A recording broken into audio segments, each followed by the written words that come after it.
फैसलाबाद की बहुत मशहूर जगह से मैंने एक चिकन कोरमा लिया है। दो लोग दूर दूर से आते हैं। किनार रोड पे ये रेस्टोरेंट है और ये इसका हाल देखें। ये देखें, ये इसके अंदर चिकनाई निकली है, इसके अंदर ये बनास्पति अनहेल्दी तेल है और ये इतने से सालन के अंदर ये निकला और अभी कुछ रहता है। अच्छा, ये जिस तरह 2 मिनट के अंदर जम गया है, इसी तरह ये दिल की रगों में, दिल की नालियों में जमेगा, हार्ट अटैक, फालिज का बायस बनेगा।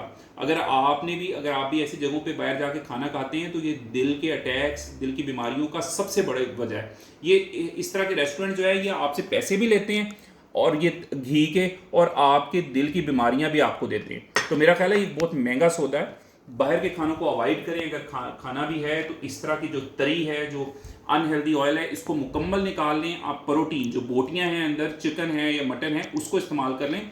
ये ऑयल, ये घी, ये दिल की नालियों को बंद करके हार्ट अटैक, दिल की बीमारियां, ब्लड प्रेशर, कोलेस्ट्रोल, फालिज जैसी बीमारियों का बायस बनता है।